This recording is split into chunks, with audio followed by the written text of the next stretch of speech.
नमस्कार दोस्तों, स्वागत है आपका हमारे चैनल समीर सिंह गार्डन में। और आज जानिए कि अपने घर पे या खेत पे लगे अंगूर या ग्रेप्स के पौधे की टेकिंग केयर कैसे करें कि इसमें ज़्यादा से ज़्यादा हम फ्रूटिंग ले सकें और मार्केट के ग्रेप्स या अंगूर पे हमें डिपेंड ना होना पड़े। इसमें क्या खाद कब डालें, कैसे रूट्स को रखें, कौन से रूट्स को हटाएं, पत्ते की कटिंग, ब्रांच की कटिंग क्या करें और किस वक्त करें, ये सारी जानकारी A to Z जानकारी आज लीजिए रामविलास जी से।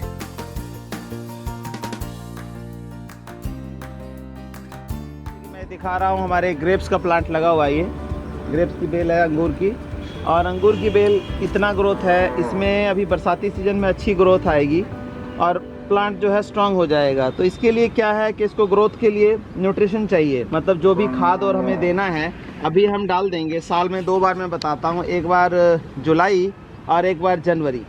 तो अभी का दिया खाद क्या है, बरसाती पानी पड़ेगा और खाद अंदर रहेगा तो इनकी ग्रोथ जो है अच्छी फैल जाएगी, बेल बढ़िया फैल जाएगी या ब्रांचेस अच्छी निकल आएंगी। ये अभी से लेकर के अक्टूबर तक ग्रोथ करेगा, और अक्टूबर जैसे ही आएगा मौसम टेम्परेचर जो है 20 डिग्री से नीचे जाएगा तो क्या होगा कि इनकी ग्रोथ रुक जाएगी 3 महीनों के लिए, नवंबर, दिसंबर, जनवरी, और फिर फरवरी से इनकी ग्रोथ बढ़िया फूटनी शुरू हो जाती है। तो इनको ग्रोथ करने के लिए, अपने आप को स्ट्रांग करने के लिए इस टाइम क्या है कि अच्छा खाना पीना चाहिए। अच्छा खाना पीना क्या देना है और कैसे देना है उसके ऊपर हम बात कर रहे हैं। और देखिए ध्यान से, और आपके प्लांट्स को जो परमानेंट प्लांट्स हैं उसको न्यूट्रिशन देने का काम इस जुलाई के महीने में कर लें। तो आप जैसा देखेंगे कि ये प्लांट है मेरा अंगूर का, और इसमें बिना मतलब की झाड़ उगी हुई है, जैसे कि ये एक तुलसी उग गई है इधर पुरानी, तो हम इसको निकाल देंगे क्योंकि इसका न्यूट्रिशन प्रॉपर इसके ऊपर जाना है। इसी तरह से दूसरा पौधा ये है, सेलेरी का प्लांट उग गया था, इसको भी हमने निकाल दिया। अब ये देखेंगे आप कि इसकी कुछ पुरानी रूट्स हैं, और ये देखो ये जो है ये नई रूट्स इसकी निकल रही हैं, क्योंकि बरसातों के टाइम में इनकी रूट्स बढ़ती हैं और यही जो है इनको फीड करती हैं प्लांट को, जिस वजह से प्लांट जो है ग्रोथ करता है। तो अभी स्टार्टिंग में इसको हम क्या करेंगे कि इनकी मिट्टी खाली करके और जो न्यूट्रिशन देना है वो प्रॉपर न्यूट्रिशन हम इसको दे देते हैं, ताकि आगे जो है वो प्रॉपर ग्रोथ प्लांट कर जाए और हमें जो फ्रूटिंग है वो आने वाले टाइम में, आने वाले सीजन में फ्रूटिंग बढ़िया मिल जाए। तो हम बचा के करेंगे, थोड़ा ऊपर से ले लेंगे कि भाई हमें ज़्यादा प्लांट की रूट डैमेज ना हो, और थोड़ी बहुत कट भी जाएंगी तो कोई इशू नहीं है, क्योंकि बरसाती टाइम अब आने वाला है 2-3-4 दिन में, जब भी बारिश हो इस तरह से इसको निकाल लेंगे।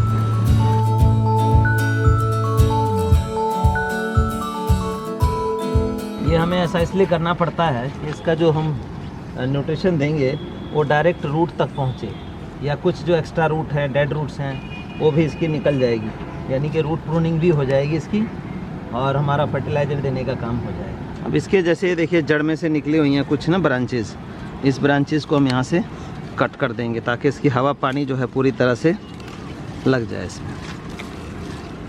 यहाँ की जो नीचे की ब्रांचेस है इसको सकर्स बोलते हैं, देखिए। और इन सकर्स जो निकाल रहे हैं अभी, जैसे बरसाती सीजन आ रहा है, ये पत्ते निकाल देने हैं आपने, और इसको एलोवेरा जेल लगा के आप मिट्टी में, हल्की मिट्टी में, मतलब बगैर खाद के इसको लगा देंगे तो 2-3 महीने में ये फूट कर जाएगा। इस तरह से रखना है, इतनी बड़ी ही टहनी रखनी है आपने, तो इससे आप पौधा भी बढ़िया बना सकते हैं। कई लोगों की रहती है कि भाई जैसे नींबू में बहुत फूल आया, अंगूर में बहुत फूल आया, बट वो झड़ गया। झड़ने का कारण क्या होता है? प्रॉपर न्यूट्रिशन का ना होना। प्लांट को न्यूट्रिशन नहीं मिल रहा है, फूल जो बन के आया वो फल बनने से पहले ही झड़ जाता है। तो इस तरह से देखिए, इसका जो सही तरीका ये है कि आपने इस तरह कर दिया, रूट बेयर हो गया, तो इसको सही मायनों में आपको क्या करना है कि 1 दिन का धूप दे देंगे तो और बहुत बढ़िया हो जाएगा। तो 1 दिन का धूप देने से क्या होगा कि जो इसके अंदर फंगस की समस्या है वो आपकी निकल जाएगी। बट इस टाइम नहीं भी देंगे आप तो भी चलेगा, कारण है कि पहले ही गर्मी इतनी हो रही है, तो गर्मी में तो वैसे ही फंगस की समस्या नहीं रहती, लेकिन जो आप जनवरी में डालेंगे तो उस टाइम आपको जरूर धूप दे देना चाहिए। 1 या 2 दिन की धूप गमले के हिसाब से, बहुत छोटा गमला है तो 1 ही दिन की बहुत है उस टाइम की, और नहीं जैसे इस तरह का प्लांटर है तो इसको आप 2 दिन की धूप भी दिखा सकते हैं, क्योंकि इसके प्लांट को बचाने के लिए जो मॉइस्चर चाहिए वो मॉइस्चर ऑलरेडी इसके अंदर है। अब जैसा कि मैंने बताया कि आगे बरसाती सीजन आना है, तो बरसाती सीजन में क्या है कि बारिश का पानी है, बारिश के पानी को रोका नहीं जा सकता, जब बारिश होगी तो होगी ही। तो क्या करना, हमने रूट खोदी हुई है इसकी, इसमें थोड़ा सा हम नीम खली जो है ये डाल देंगे नीचे, ये एंटी फंगल का काम करेगी। मान लो कि ज़्यादा बारिश होती है आपके और आप बचा नहीं सकते उसको, तो ये एंटी फंगल जो हमारे पास ये डला रहेगा, तो इसमें क्या होगा कि फंगस लगने की जो समस्या है वो खत्म हो जाएगी। जैसे ये फिक्स है टेक्सचर, इसको उठाया नहीं जा सकता, तो इसमें 3 से 4 मुट्ठी हमने नीम खली का डाल दिया। और अगला न्यूट्रिशन जो हमने देना है वो देना है स्टोन डस्ट, जो कि इसकी कैल्शियम की कमी को पूरा करेगा। अभी कैल्शियम की कमी क्या करेगा, जो ये स्टेम देख रहे हैं इसकी जो हार्डनेस है वो इसी से बनेगी। तो कैल्शियम की कमी के लिए इतने बड़े इसमें कम से कम 5 से 7 मुट्ठी जो है हम स्टोन डस्ट की मात्रा डाल देंगे। इसकी जो ग्रोथ है वो प्रॉपर हो जाएगी, नंबर ऑफ स्टेम्स बेल्स जो है वो ज्यादा बनेगी, तो आगे आने वाले टाइम में जो है फ्रूटिंग आपकी अच्छी हो जाएगी। तो इस टाइम हमने क्या किया, रूट ट्रिमिंग की है।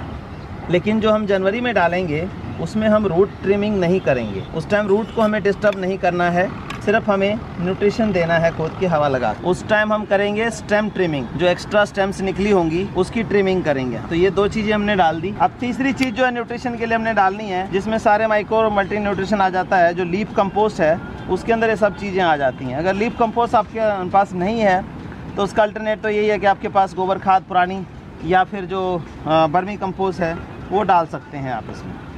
तो ये देखिए हमने इसमें इतने बड़े पौधे में लगभग जो है 1 से 1.5 किलो चाहिए।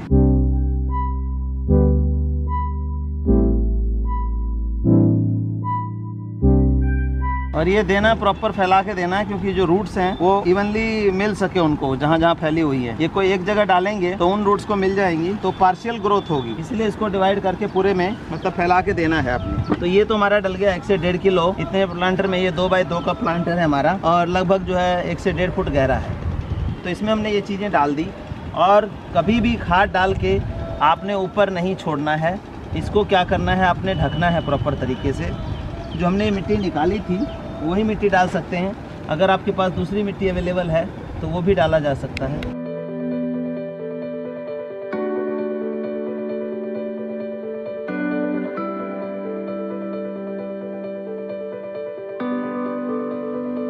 तो इस चीज़ का आपने ध्यान देना है, कोई भी खाद डालिए इसको आपको ढक के देना है। अगर जिनके ज़मीन में लगा हुआ है, बहुत गौर से सुनिए, बहुत लोगों का ज़मीन में भी लगा होगा ये, तो अगर ज़मीन में प्लांट लगा है तो गलती हम कहाँ करते हैं ज़मीन में लगे प्लांट की। ज़मीन में क्या करते हैं कि जैसे कि ये पौधा लगा हुआ है, कि चारों साइड जो है ना 1-1.5 फुट का या 2 फुट का दायरा खोदते हैं और उसमें हम ये खाद डाल देते हैं, और हम सोचते हैं हमने खाद डाल दिया, बहुत बढ़िया काम कर लिया। बात बहुत ही गलत है। जैसे कि इतना मैंने 5 से 6 साल का बताया, तो इसकी अगर ज़मीन में हो तो इसकी रूट कम से कम 5 फुट दूर तक होंगी, जो एक्टिव रूट्स होंगी। यहाँ पे सारी जो है वो डेड रूट्स होती हैं प्लांट की, जो ज़मीन में लगे होते हैं। इसमें तो बाउंडेशन है कि इसी एरिया में रहना है इसको, और हमने हमारी भी बाउंडेशन है कि इसी एरिया में हम खाद डाल सकते हैं, इसके प्लांटर से बाहर नहीं डाल सकते। बट ज़मीन में जो लगा हुआ है उसके रूट्स की कोई बाउंडेशन नहीं है। 5 साल का मतलब 5 फुट दूर तक उसकी रूट्स फैली होंगी। इसी तरह बड़े पेड़ की बात करें तो 10 साल का है तो 10 फीट दूर तक जाएगी, और सीधा सीधा ये मान लो कि ऊपर की ब्रांचेस जहाँ तक फैली हुई हैं वहाँ तक एक्टिव रूट्स होती हैं उसकी। तो कभी भी ज़मीन में लगे जो पौधे हैं उसके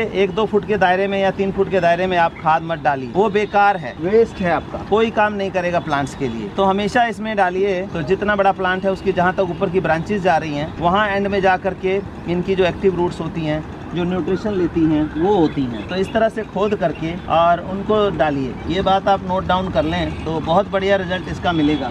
अब जो हमने ये काम कर दिया इसके बाद हमें अभी एकदम से पानी नहीं देना है। जैसे मिट्टी गीली है या ना भी हो तो एक दिन रुक के पानी देना है। तब तक क्या होगा कि जो हमने खाद डाला है वो थोड़ा गर्म करेगा इसको, तो उससे नंबर ऑफ जो ब्रांचेस हैं वो निकलने में काफ़ी हेल्प मिलेगी। तो 1-2 दिन रुक के पानी डालेंगे इसके अंदर, और फिर पानी उतना ही डालना है जितना कि इसके लिए सफिशिएंट हो। जैसे इतना बड़ा प्लांटर है तो हम 1 दिन रुक के पानी डाला करेंगे, तब आज डाला कल नहीं डाला परसों डाला, इस तरह से।